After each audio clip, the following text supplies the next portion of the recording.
우리는 지난 여러 주 동안 빌립보서 2장 1절부터 12절 그리고 14절까지 하나씩 살펴보았습니다. 빌립보서 2장에서는 우리 그리스도인들에게 다른 이들 나보다 낮게 여기고 나 자신이 존재하는 것은 상대방을 위해 봉사하는 것이다. 그러므로 나의 존재는 봉사함에 있다 라는 이야기를 해주었습니다. 예수께서 그리하셨었죠. 그리고 바울은 예수님의 그 삶을 우리 마음에 담으라고 말했습니다. 그는 겸손이 얼마나 가치가 있는지에 대해서 여러 가지로 이야기해 주었죠. 누가복음 14장 11절에는 이와 같은 말씀이 있죠. 무릇 자기를 높이는 자는 낮아지고 낮추는 자는 높아지리라.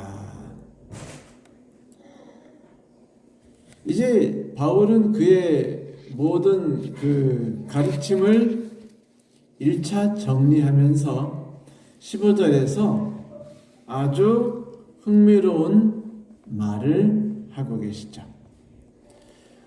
14절 15절에 이런 말을 했습니다. 무슨 일을 하든지 불평이나 다툼 없이 행하도록 하십시오. 그리하면 여러분은 삐뚤어지고 뒤틀린 세대에서 흠없고 순결한 하나님의 자녀가 되어 하늘에 빛나는 별처럼 세상의 빛을 발하게 될 것입니다. 우리 어릴 때 그런 노래 부르셨죠? 작은 내 빛 비추라 환하게 비추라 하는 노래 다 부르셨죠? 안 다니셨어요? 걱정 마세요. 지금 찬미가에도 아마 이 찬미가 나올 겁니다. 비추라 비추라 비추라 하면서 아주 그냥 율동과 함께 그 노래 안 부르고 그 교회를 통과한 어린이들이 없습니다. 아주 재밌는 노래예요. 근데 빛을 비춘다는 말이 뭘까요? 말은 너무 멋있어요. 그렇죠? 빛을 비춘다. 그 사람으로 표현해서도 아주 폼이 납니다. 빛을 비추는 사람들. 빛을 전하는 사람들과 빛을 비추는 사람이라는 말에 차이가 좀 있어 보입니까? 없어 보입니까? 있어 보여요. 빛을 전한다는 건 그 빛이 내 것이 아니라 다른 빛을 내가 이렇게 전해준다는 거죠. 이렇게 이런 거예요. 나는 잘 몰라요. 근데 이게 좋은 게 있는데 이거를 당신에게 전해드릴게요. 그건 빛을 전하는 사람들입니다. 반면에 빛을 비추는 사람이라면 다르죠. 그 사람은 내가 스스로 빛을 발하는 사람입니다. 빛을 전하는 사람과 빛을 비추는 사람이 비슷할 수는 있어요. 둘 다 빛을 상대방에게 넘겨준다는 점에서. 그런데 첫 번째 분들은 빛이 뭔지 자기가 경험하지 못했을 수도 있습니다. 그냥 전하는 것뿐이니까요. 반면에 두 번째 부류의 분들은 빛이 무엇인지를 자신이 체험했고 경험했고 그것이 자기의 삶에 어떤 영향을 끼쳤는지 그 의미를 아주 잘 아는 사람들이죠. 지금 사도 바울은 우리에게 어두운 세상에서 빛을 비추는 사람이 되게 해주겠다, 될 것이다 라는 아주 놀라운 이야기를 했습니다. 여러분, 어두운 세상에 하늘에 빛나는 별로서 비추게 될 것입니다. 이 이야기는 몇 가지의 그 생각들을 우리에게 전해주고 있습니다. 첫 번째는 이 세상에 사는 사람들이 어두움 가운데서 정확한 빛이 없어서 올바른 곳을 향하여 바르게 나가고 있지 않다라는 것입니다. 빛이 있다고 빛 있는 대로 다 가면 안 되잖아요. 예를 들어 밤중에 그 배를 항해하고 있는데 깜깜하고 아무것도 안 보여요. 그런데 반딧불이 한 400마리가 그냥 그 떠다니면서 하늘 위에서 뭉쳐 다닌다고 합시다. 별처럼 보이죠. 근데 그 빛을 따라가면은 올바른 그 빛이 북쪽을 가르치므로 그걸 통해서 우리가 방향을 정할 수 있을까요? 없죠. 성경에서 말하는 빛은 방향을 올바로 정해줄 수 있으며 사람들로 하여금 어둠 가운데서 헤매지 않을 수 있도록 도와줄 수 있는 빛을 말합니다. 그 소리는 무엇이냐면 우리가 세상 사람들에게 뭐가 되고 있다는 소리예요. 길이고 희망입니다. 목표 가는 길이 어디까지 가는지를 보여줄 수 있는 존재들인 거예요. 그렇다면 우리는 희망을 주는 사람들이죠.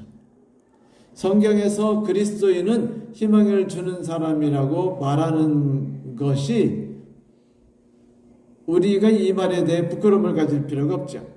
여러분, 세상 사람들이 우리를 보고 빛을 비추는 사람들 혹은 어두운 밤하늘에서 빛을 비추는 사람이라고 느끼려면은 우리가 그저 그 성경에 있는 교리들을 그들에게 알려주는 것으로 해결할 수 있을까요?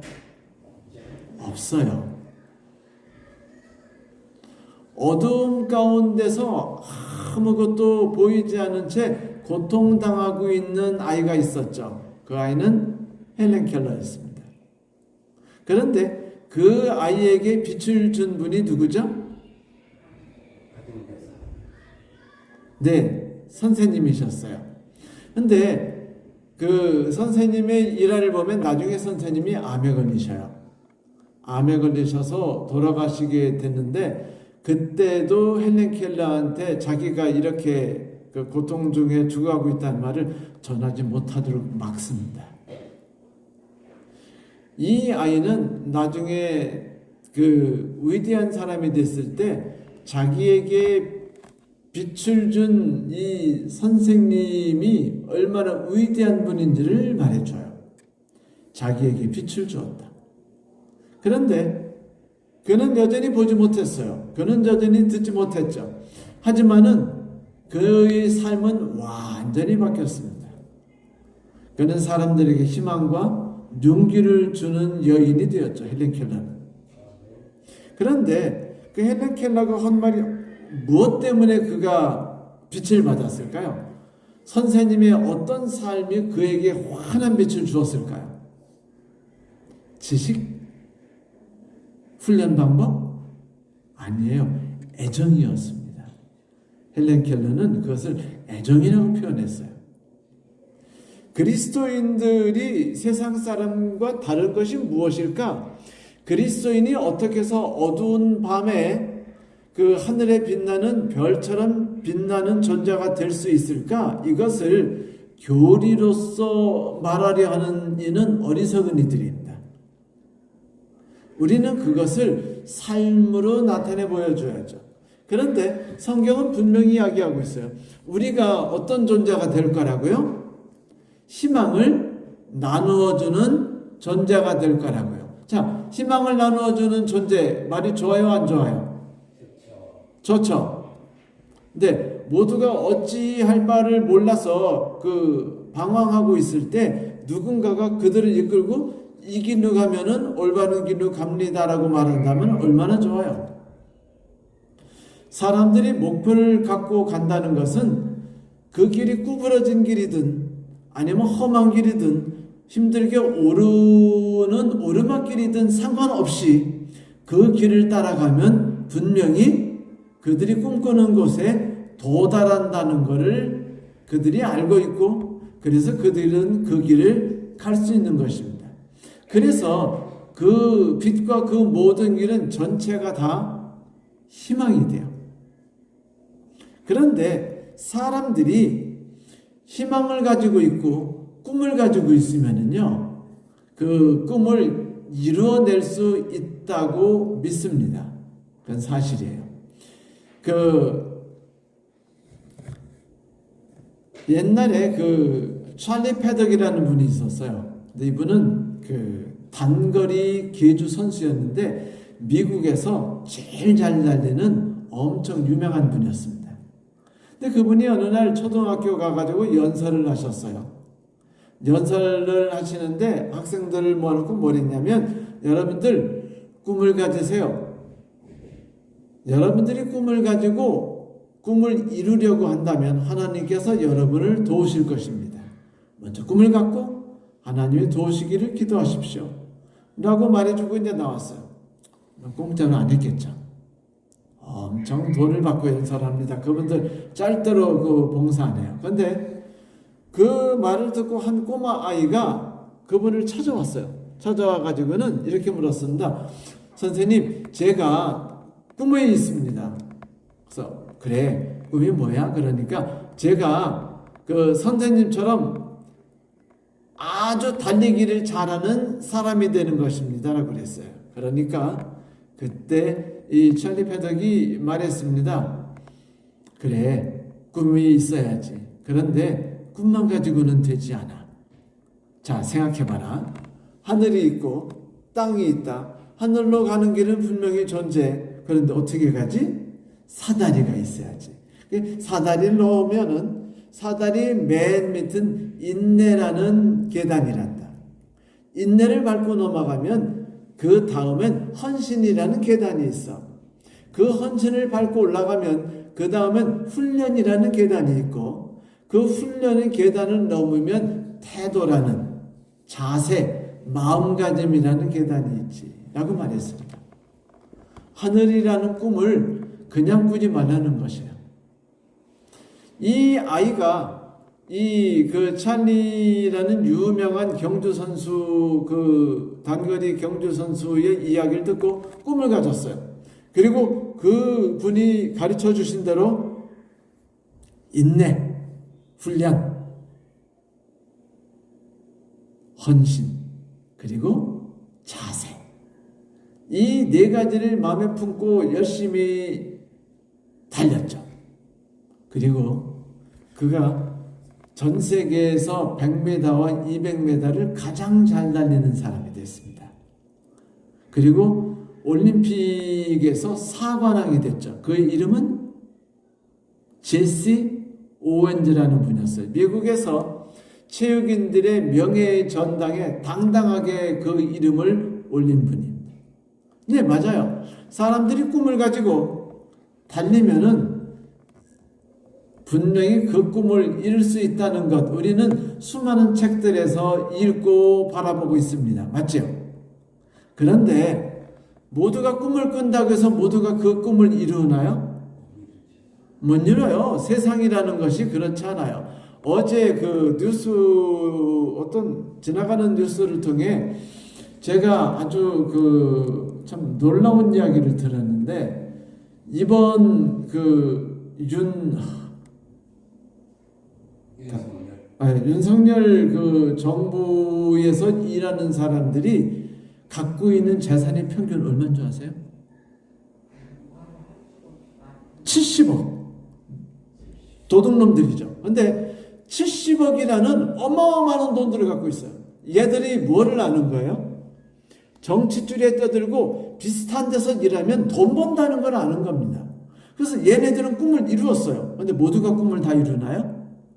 아니죠. 이 앞에 있던 문재인 정부는요, 그 평균 25억을 갖고 있었는데 그들이 끝날 때쯤 돼서는 되게 올랐대요. 그래가지고 그들도 윤석열 정부의 초기 때만큼의 재산을 불렸다고 하더라고요. 그들은 이렇게 말할 겁니다. 여러분, 꿈을 가지세요. 꿈을 가지고 뛰십시오. 그러면 일을 이룰 것입니다. 그러면 이건 뭐냐면 결국은요, 불평등한 세상을 낳는 거예요. 꿈을 갖는 것이 모두에게 균등한 것을 제공하지 않습니다. 제가 나는 꽃을 잘 키울 거라는 꿈을 가지고 아무리 열심히 해봤자 강장로님만큼 잘할 수 있을까요? 못하죠. 어떤 분들은 야채를 만들면은 비린 냄새가 나고, 어떤 분들은 야채를 키우면은요 고소하고 아주 맛있는 냄새가 나요. 이 노하우는 어떻게 따라갈 수 없는 것들이 많습니다. 결국은 가진 자와 가지지 않은 자에 따라서 이 세상에서는 꿈은요, 더 성취하는 사람, 덜 성취하는 사람, 성취하는 사람, 성취하지 못하는 사람으로 나뉘게 됩니다. 실제로 1963년 미국에서 그 워싱턴 행진이라는, 워싱턴 DC에서 워싱턴 행진이라는 그 대규모 행진이 있었습니다. 흑인과 백인들의. 그 행진의 모임에서 마틴 루터 킹이 연설을 했어요. 그분이 뭐라고 연설했는 줄 아세요? 그는 이런 연설을 했죠. 나에게는 꿈이 있습니다.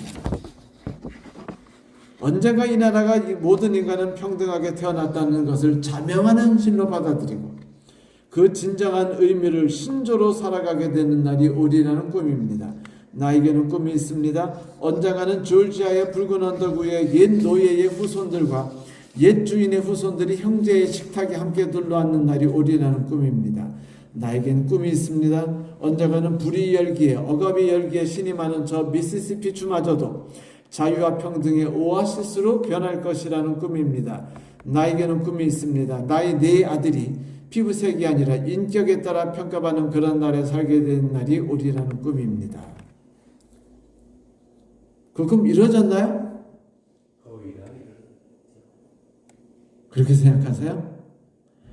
전혀 눈꼽만치도 이루어지지 않았습니다. 사람들은 여전히 불평등하고 여전히 갈등 속에 있으며 여전히 미워하고 여전히 싫어하며 여전히 고통을 겪고 있고 왕따는 여전히 존재해요. 괴롭히는 사람과 괴롭힘을 받는 사람은요 여전히 존재하는데 그 빈도수가 절대로 줄지 않고 있습니다. 교육이 낮았다고 해서 사람들이 더 잘 산다고 해서 그것이 낮지 않아요.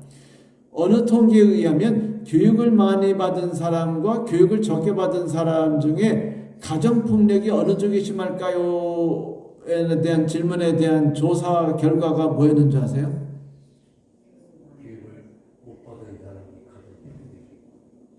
교육을 받은 사람이 가정폭력이 심하다는 조사 통계였습니다. 그러니까 이것이 인간의 어떤 꿈이라든지 노력에 의해서 이루어지지 않는다는 것이에요. 그 사람들이 교회를 바라보면서 교회가 말하고 있는 꿈을 이야기할 때 이 꿈이 이루어질 수 있는 꿈으로 보기 위해서는요, 그리스도인이 갖고 있는 꿈은 뭔가 달라야 돼요. 지구상에서 말하고 있는 사람들의 꿈은 능력 있는 사람들에게 있어서 주어지는 꿈이지, 성취되는 꿈이지, 그렇지 않은 사람들이 모두 얻는 꿈이 아니기 때문입니다. 누군가가 70억을 벌려면요, 누군가는 다 뺏기고 거짓 노릇을 해야 돼요. 그렇지 않고 모두가 윈윈해가지고 동등하게 70을 얻는 세상은 절대로 존재할 수 없습니다. 지구를 보세요. 북쪽이 여름이면 남쪽은 겨울이 합니다. 그렇지 않습니까? 반대로 남쪽이 여름이면 북쪽이 어떻게 되죠? 겨울이 되게 돼 있어요. 모든 것이 적당히 균형을 이루게 돼 있다는 것입니다. 그러면 그리스도인이 그리스도인됨을 어떻게 보여줄까요?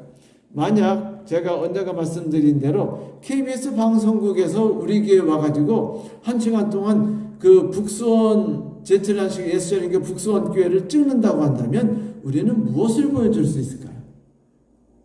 생각해 보셨나요? 나는 무엇을 보여줄 수 있을까? 나는 어떤 면에서 그들에게 있어서 어두운 하늘에 빛나는 별이 될 수 있을까? 어떻게 하면 나는 그들에게 있어서 방향을 알려주는 북쪽이 어딘지, 남쪽이 어딘지, 동쪽이 어딘지를 알려주는 존재가 될 수 있을까? 어둠 속에 헤매지 않고 올바른 길을 갈 수 있도록 인도하는 존재가 될 수 있을까?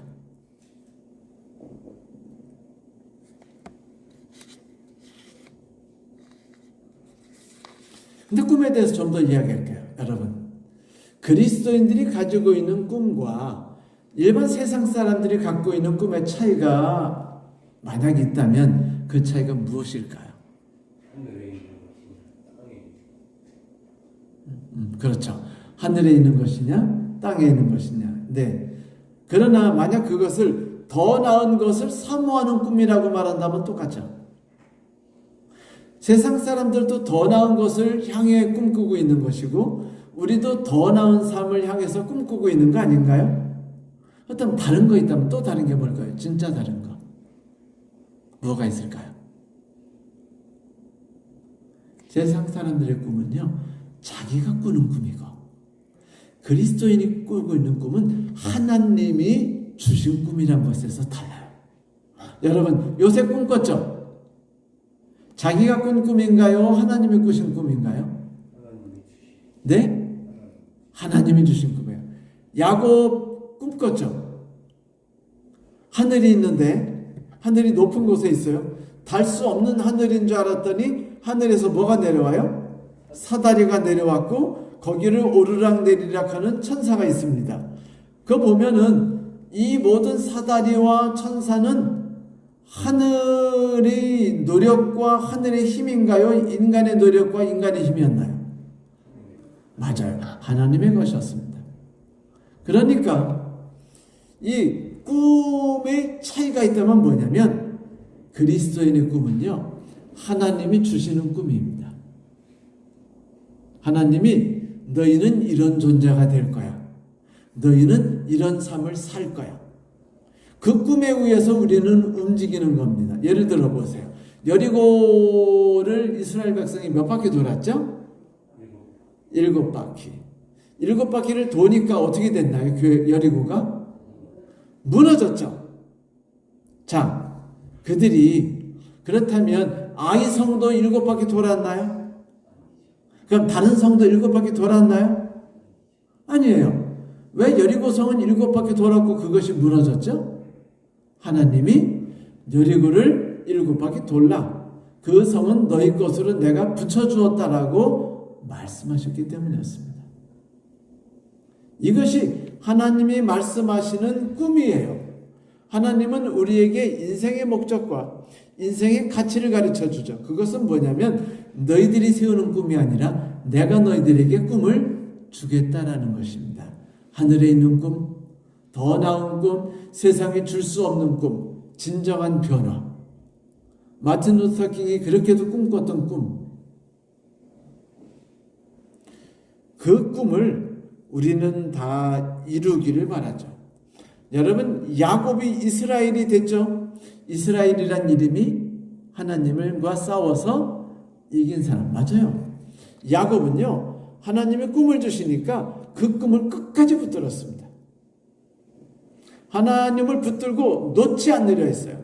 그러니까 하나님이 자꾸 놔 그러니까 놓지 않겠다 끝까지 매달립니다. 그러자 나중에 뭐라고 말해요? 그때 야곱은 이렇게 말한 겁니다. 하나님, 제가 인생을 100살 가까이 살아봤습니다. 이제 깨닫습니다. 이 세상에서 살아가면서 우리가 어떤 목적과 어떤 노력을 한다고 해서 그 모든 걸 이루지 못한다는 것을 저는 깨닫습니다. 라고 말한 거예요. 그는요, 더 나은 삶을 꿈꿨고 어떻게 살아가면 이 세상에서 잘 살까를 고민했어요. 우리도 다 고민하죠. 목사끼리 얼마 전에 모였는데 목사들 중에서 있죠. 나이 은퇴 비슷한 목사들 중에 목소리가 크고 우렁차고 때깔이 나는 목사들의 특징이 뭔가 이렇게 봤더니 재밌는 걸 발견했어요. 집이 있더라고요. 그 중에 어떤 목사 그래. 나는 그 아현동 쪽에 12억짜리 집이 있어. 그 목소리가 얼마나 노래하는 사람들이 되게 재수가 없었어요. 근데 그 옆에 있는 목사, 기분 나쁘니까 놈이라고 할까요? 그 녀석도 똑같이 목소리가 당당한데 알고 보니까 집이 있었어요. 그러니까 얘네들은 자기들끼리 모여서 어떻게 하면 집을 구할까, 어떻게 하면 집을 살까, 무슨 방법으로 돌려치면은 집을 갭 투자를 해가지고 팍팍 돌리느냐, 맨날 그 얘기만 이렇게 서로들 하고, 그렇게 해서 다 집 가진 사람들은 성공했어요. 그런데 몇몇 목사들은 집이 없으니까 자기는 은퇴하면 한 푼도 없대요. 그러면서 막 고통당해요. 그런데 보면 집 없는 목사는 얼굴이 쭈그러져 있고 집 있는 목사는 얼굴이 환합니다. 그거 보니까 뭐가 생각나면요, 성공한 목사는 집 있는 목사고 실패한 목사는 집 없는 목사처럼 보이더라고요. 그러니까 그들은 꿈을 가지고 꿈을 이루려고 했고 그 꿈을 이뤘어요. 그런데 중요한 건 그겁니다. 그 꿈이 하나님이 주신 꿈일까? 아니면 내가 꾸는 꿈을 성취한 것인가? 내가 꾸는 꿈을 성취하는 것이 나쁜 건 아니에요. 나쁘다고는 말하지 마세요. 단지 그 꿈을 이루는 것이 몇몇 사람들에게만 쉽게 이루어질 수 있는 꿈이지 대다수에겐 불가능할 수 있는 꿈이라는 사실이라는 겁니다. 세상은 불공평하니까. 그런데 야곱이 그걸 깨달았던 겁니다. 여러분, 야곱이 아주 똑똑해요. 그래가지고 하나님이 보호하셔가지고 야복강에서 형이 자기를 죽이러 오다가 기적과 같이 죽이지 않고 안아주고서 돌아가는 거를 경험했잖아요. 그러면 어떻게 할까요? 맨날 찬미 드리면서 하나님 뜻대로 하나님 원하시는 곳으로 가야죠. 근데 갔을까요? 안 갔을까요? 안 갔어요. 어디로 쫙 옆길로 빠졌냐면 세겜이라는 옆길로 싹 빠졌어요. 왜 빠졌을까요? 거기서는 돈을 벌 수 있어요. 거기는요 문화시설과 문명, 그러니까 수세식 화장실에 그 다음에 목욕탕에 이런 것들이 쫙 있을 뿐 아니라 즐거움과 기쁨이 아주 난무하는 곳이었습니다. 그래서 하나님이 원하시는 곳으로 가지 않고 세겜이라는 곳으로 빠져버렸어요. 야곱이. 그곳에서 일어난 일 아세요? 돈 벌려고 들어갔다가 더 나은 삶을 꿈꾸러 갔다가 갭 투자하러 들어갔다가 야곱이 어떻게 됐죠? 딸이 성폭행당했죠. 딸이 고통을 당했어요. 그 다음에 아들들이 거기서 살인을 저질렀어요. 그 다음에서의 야곱이 내가 세상을 향하여 꿈꾸는 꿈들이라는 게 이룰 수 있을지는 모르나 그것이 더 나은 삶은 아니구나. 그렇다 할지라도 여전히 고통이구나라는 걸 깨닫습니다. 그리고서는 그때 하는 일이 뭐죠? 모든 폐물을 다 받아가지고 그걸 땅에 묻어버리고서는 떠나서는 아버지가 있었던 곳으로 내려갑니다. 그도 꿈이 있었어요. 하나님을 믿으면서도 자기 꿈이 있었습니다. 그러나 그 꿈이 얼마나 허무맹랑하다는 것을 그는 아주 절실하게 깨달아요. 그리고는 하나님께 매달리죠. 하나님이 주시는 꿈만 꿈이라는 것. 맞아요, 여러분. 여리고를 7바퀴 돌 수 있습니다. 근데 여리고를 7바퀴 돌았다니까 어느 교회 목사님이 이렇게 하셨어요. 자, 성도 여러분, 우리에게 교회가 필요합니다. 기도합시다. 여리고 7바퀴 돕시다. 그러고서는 딱 장소를 정한 다음에 모든 성도들과 그 교회를 진짜 7바퀴 돌았어요. 그리고 그 땅을 위에 기도하고 헌금해서 그 땅을 사고 건물을 졌습니다. 그리고 나서 난리가 났어요. 그 목사님 다니면서 여리고 7바퀴 돌고 기도했더니 땅이 우리에게 왔다라고 말했는데 그 교회 지금 쪼그랑탱이 교회 됐어요. 하나님 꿈이 거기서 계시지 않았던 것 같아요. 제가 말씀드리는 건 뭐냐면 인간들은 자기가 꿈을 꾸고는 하나님 뜻이라고 우기는데 하나님이 여리고를 7바퀴 돌으라고 그랬지 그 교회 7바퀴 돌으라고 꿈 주시지는 않았을 거예요. 그런데 만약 하나님이 그 교회를 7바퀴 돌으라고 꿈을 주셨다면 그거는 돌아야 돼요, 안 돌아야 돼요? 돌아야 돼요. 거기에는 하나님이 주시는 다른 길이 있습니다. 성도 여러분, 그리스도인의 삶은요 특이해요. 자, 꿈을 주시는 우리가 꿈을 가진 자, 빛을 비추는 자가 되고 꿈을 베풀어주는 자, 꿈을 제시하는 자가 되기 위해서 하나님이 바울에게 주신 명령은 간단했어요. 뭐죠? 첫째, 불평하지 말고. 두 번째, 다투지 마라. 여러분, 참 웃기지 않아요? 꿈을 가지는 자, 밤하늘의 별처럼 빛나고 사람들에게 방향을 알려줄 수 있는 자, 그리고 헬렌 켈러에게 희망과 빛을 주었던 그 선생님처럼 그런 것을 주는 자가 어떻게 해서 꿈을 가질 수 있고 어떻게 하면 빛을 전하는 별처럼 빛나는 자가 될 수 있는가 했더니요, 비결은 딱 두 개였습니다. 불평하지 말고 다투지 마라. 자, 불평하지 말라는 건 뭘까요? 환경에 대해서 만족하지 않는 겁니다. 하나님이 주신 땅, 하나님이 주신 가족, 하나님이 주신 남편, 하나님이 주신 아내, 그리고 하나님이 주신 자녀들.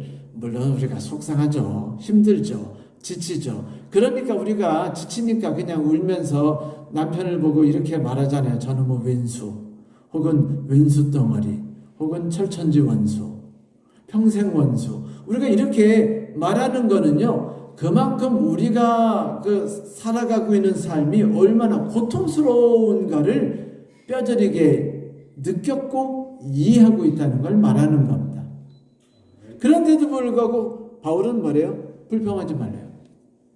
뭐에 대해서? 하나님이 주신 환경에 대해서 불평하지 말랍니다. 그 다음에 말한 게 뭐냐면 다투지 말라요. 다투지 말라는 건 어떻게 해서 다투나요? 사람들이 욕심 혹은 상대방이 나를 짓밟았을 때 안 짓밟히려고 애쓸 때죠. 여러분, 요즘에 유튜브에서 제일 많이 나오는 그 내용 중에 하나가 뭐냐면 당하지 말자, 지혜롭게 살자 입니다. 나쁜 사람들, 소시오패스 같은 사람들, 혹은 나르시스 어쩌고 저쩌고 그런 사람들, 요즘 사람들이 막 용어를 만들어내요. 그래가지고 이런 종류의 나쁜 놈, 저런 종류의 나쁜 놈, 저런 종류의 나쁜 놈들이 있는데, 이런 나쁜 놈들 삶 속에서 내가 건강하게 살 수 있는 방법들을 가르칩니다. 그런데 이런 모든 방법들은 진정으로 그것을 해결해 주지는 못해요. 항상 고통을 여전히 주죠. 저는 지구상에 있는 어떤 분이 고통에서 벗어났다는 소리를 고백하는 걸 들어본 적이 없어요. 그러니까 부처님이 뭐라고 하셨어요? 인생이라는 게 고통이라고 말한 겁니다. 고통을 벗어날 수가 없는 거예요. 그러니까 뭐 하래요? 해탈해야 된대요. 해탈이 뭡니까? 깨닫는 거예요. 아, 인생은 괴로운 삶이구나. 우리가 여기서 지혜를 얻어서 고통을 느끼지 않도록 마음과 자세를 바꾸자. 이게 불교 아닙니까? 결국은 생각을 바꿔봤자 그 고통은 여전히 존재해요. 그런데 하나님께서는 우리에게 이렇게 말씀하십니다. 불평하지 말라. 왜? 그 환경은 누가 만들었습니까? 내가 만들어준 거니까. 두 번째, 다투지 마라. 다투지 마라는 게 뭐예요? 다투지 마라는 건 싸우는 거예요. 싸운다는 건 왜 싸우죠? 억울하니까. 지기 싫어서, 빼앗기기 싫어서. 그렇죠? 너무 섭섭해서. 우리는 싸웁니다. 그 소리는 다른 사람들이 우리에게 어떤 행동을 할 때 우리도 맞서는 거예요. 누구처럼? 베드로처럼. 베드로가 예수님께 와서 뭐라고 말했다고요? 예수님, 몇 번을 용서하면 됩니까?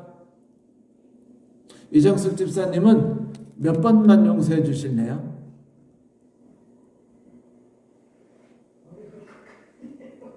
어렵죠. 맞아요. 그러니까 베드로가 크게 큰맘 먹고 이렇게 말했어요. 7번만 용서하면 됩니까? 라고 말했어요.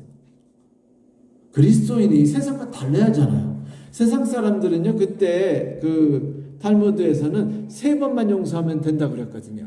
그러니까 유대인보다 그리스도인이 나야잖아. 날라면 3번이 아니라 3번의 2배에다가 하나를 더하자. 그러니까 7번만 용서하면 되지 않느냐? 라고 말하자 예수님이 야, 7번이나 3번이나 도낀 객긴 아니니? 너 7번을 용서 참았다는 소리는 7번 동안 계속 원한을 품었다는 거 아니야. 여러분, 1분 동안 담은 물을 들고 가시는 것하고 7분 동안 담은 물을 들고 가시는 것하고 어느 게 무거워요? 7분. 그러면 물을 터뜨릴 때 1년 동안 담은 물이 터지는 홍수가 커요? 7년 동안 담은 홍수가 터지는 게 커요? 7년. 결국 베드로는 차이가 없었어요. 내가 윤리적으로 좀 더 참고 좀 더 또 참고 하나님은 참으라고 말한 게 아니에요. 불평하지 마라 그랬죠. 불평하지 말한 건 뭐냐면 하나님에 대해 불평하지 말한 겁니다. 그 환경은 하나님이 주셨고 하나님이 그 길을 인도하시는 거 아니에요? 내가 사망의 음침한 골짜기를 다닐지라도 해를 두려워하는 것은 이건 뭐냐면 사망의 음침한 골짜기는 반드시 지나가야 된다. 그러나 뭐 하진 않는다? 쓰러지진 않는다는 겁니다. 양들이 사망의 음침한 골짜기를 다니는 동안에 병 걸려 죽고 스트레스 걸려 죽었고 뭐 다리 부러져 죽었고 이런 거 없어요. 그냥 사망의 음침한 골짜기를 지나갔을 뿐입니다. 그런데 그것이 바라보면은 고통스러워요. 바라보면 힘들어요. 바라보면 눈물이 나고 바라보면 견딜 수가 없고 잠도 오지 않아요. 그러니까 하나님 말씀하신 거예요. 바울을 통해서 네가 빛나는 별처럼 되길 원하냐? 희망을 나눠주는 존재가 되길 바라냐? 내가 너에게 희망을 주마. 너는 그런 멋진 존재가 될 수 있어. 뭐하라? 불평하지 마. 그 길을 내가 다 만들어 놓은 길이야. 내가 너를 위해 만든 길이니까 그 길을 어떻게 활용할지를 생각하고 어떻게 그 길을 따라가는지만 생각해. 다시 말하는데 내가 7바퀴 돌라고 한 데는 돌아 라고 말씀하신 겁니다.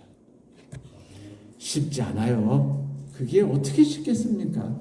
눈물 없이 어떻게 지냈겠어요? 여러분 다윗 훌륭한 분이죠. 사울을 용서하셨죠. 다윗 사울을 용서했나요? 사울의 목을 갖고 온 사람을 다윗이 어떻게 했죠? 죽여버렸어요. 남의 불행을 그렇게 즐거워하면 안 된다. 그건 복음은 될 수 없다 라고 말합니다. 그러면서 울어요. 애통해하면서 웁니다. 나를 괴롭힌 사울에 대해서. 다윗 착한 사람이죠. 훌륭하신 분이죠. 근데 여러분 시편 보세요. 시편 보면 다윗이 사울에 대해서 쓴 말이 하나같이 다 뭐래요? 죽일 놈, 원수, 저놈을 죽여주세요. 계속 말합니다. 그런데 재미있게 나는 죽겠어요. 고통스럽습니다. 눈물이 납니다. 뼈가 마릅니다. 라고 말하지만 그거는 언제냐면 기도할 때뿐이에요. 기도할 때 당하는 모든 고통을 누구한테 풀지 않고 남편이나 사람에게 풀지 않아요. 사람들 앞에 나는 힘들다고 말하지 않고 하나님 앞에서 그냥 엎드려서 우는 겁니다. 누구처럼? 야곱처럼 하나님 앞에서 하나님을 붙잡고 매달리고 운 거예요. 그리고서 하나님한테 그러면 저놈은 죽일 놈이고 저놈 때문에 내가 견딜 수가 없으면 내가 미치고 발딱 뛰겠고 오늘 내가 마음이 찢어지고 또 찢어지는데 그럼 시 쓰세요. 남편 이름 쓰면서 인생이 얼마나 괴로운지 저것은 지옥에 가도 부족함이 없는지 쓰세요.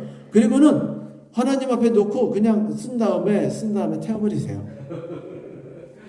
그거는 하나님 앞에 토로한 겁니다. 나의 감정을. 그거를 맞추는 겁니다. 그리고 불평하지 마세요. 왜? 하나님이 인도하시는 거거든요. 울고 끝내는 겁니다. 야곱이 그랬어요. 야곱은요. 그때부터는 불평하지 않고 묵묵히 견뎠습니다. 하나님께서 이끄시는 길이 있겠지. 하나님께서 이끄시는 길이 있겠지.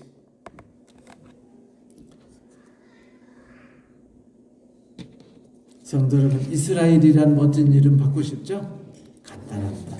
세상과 매달려 싸우지 마세요. 세상과 싸워서 지지 않기 위해 싸우지 마세요. 불의에 저항해서 부딪혀가지고 고통스럽지 않은 사람이 없어요.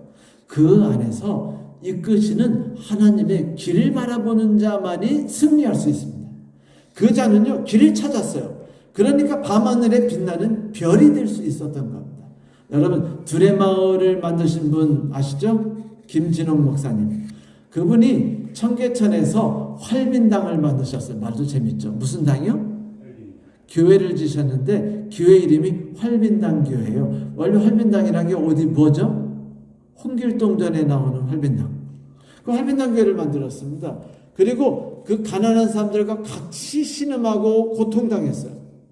그러던 어느 날 유신이 터지고 그 유신에 대해서 반대 성명을 했다 해가지고 그 안기부에 끌려가지고 두들겨 맞아가지고요.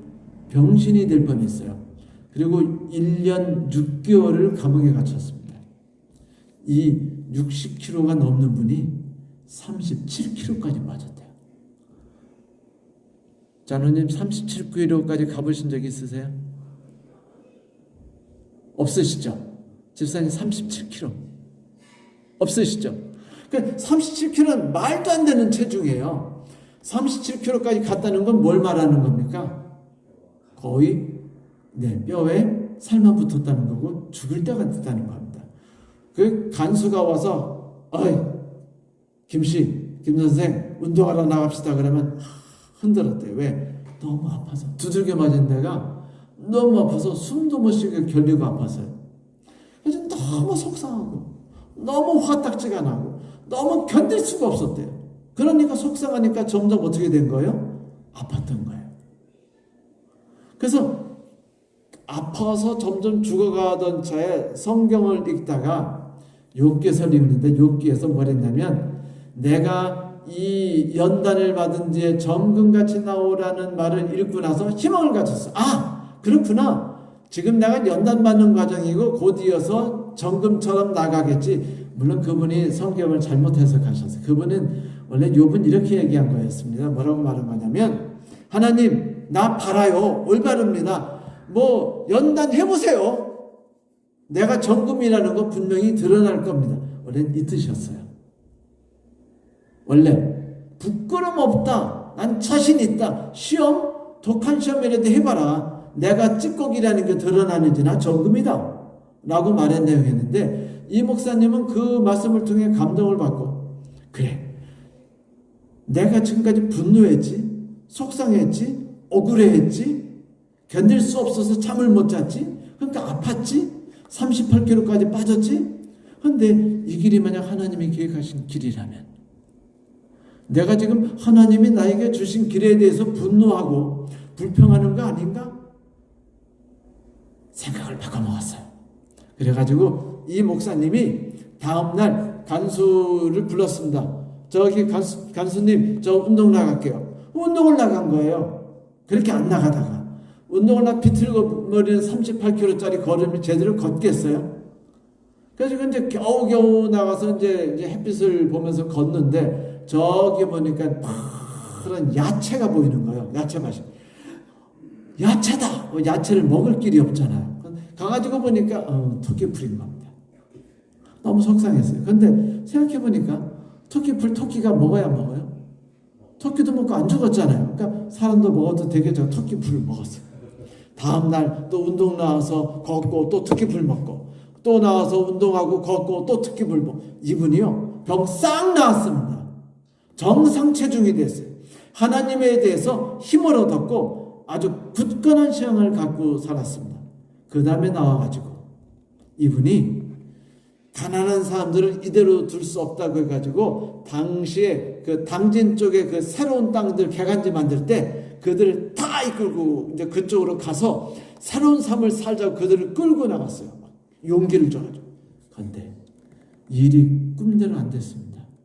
그분이 소를 팔아가지고 하려고 갔는데 그것이 그 송장을 분실해가지고 일이 안 돼서 사람들이 그를 막 그 사채업자들이 와서 때려 죽이겠다고 왔는데 이 김진홍 목사님이요 그 방파제 위에서 구두를 벗고 벗었다가 신었다가 벗었다가 울면서 자살하려고 그런데도 그가 이겨낸 것은 무엇이었냐면요 이해할 수 없이 내가 이렇게 분실하고 억울한 일을 당하고 고통스러운 일을 당할지라도 결국은 하나님이 이끄시는 길이라면 내가 불평해서는 안 되지. 내가 좌절해서는 안 되지.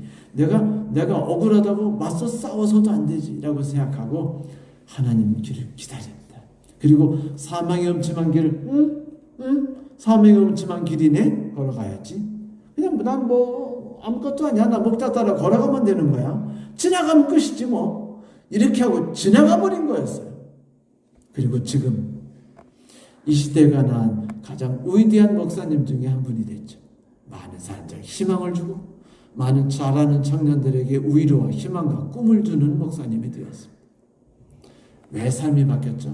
이렇게 생각했기 때문이에요. 하나님이 내게 꿈을 주셨고 하나님이 그 꿈을 이루시기 위해서 나에게 고통을 주셨는데 나는 두 가지를 해야 된다. 첫째는 하나님을 신뢰한다. 그러므로 불평하지 않는다. 두 번째, 하나님이 이끄시는 것을 믿는다. 그러므로 다투지 않는다. 우리는 그리스도인입니다. 우리는 하나님이 계신 걸 믿는 사람들이죠. 하나님은 우리의 길을 어떤 길이라도 인도하실 걸 믿는 사람들입니다. 그렇지 않습니까? 그래서 우리는 하나님이 이끄시는 길을 하나님의 방법대로 그것을 겪어나가기 때문에 우리는 밤하늘에 빛나는 별이 될 수 있는 거예요. 한번 그렇게 해봅시다. 성공하는 삶을 살아가는 겁니다. 사도 바울이 말한 것처럼 꿈과 희망을 나눠주는 사람이 될 수 있다고 하나님이 말씀하지 않으셨나요? 그 주신 희망을 우리가 붙잡고 이 희망은 하나님이 직접 꿈을 통해 주신 희망이니까 그것이 우리 안에서 이루어질 것을 믿고 불평하지 맙시다. 다투지 맙시다. 그러면 우리가 새로운 삶을 살아갈 수 있는 진정한 그리스도인으로서 서게 될 것입니다. 오늘 말씀 마치겠습니다.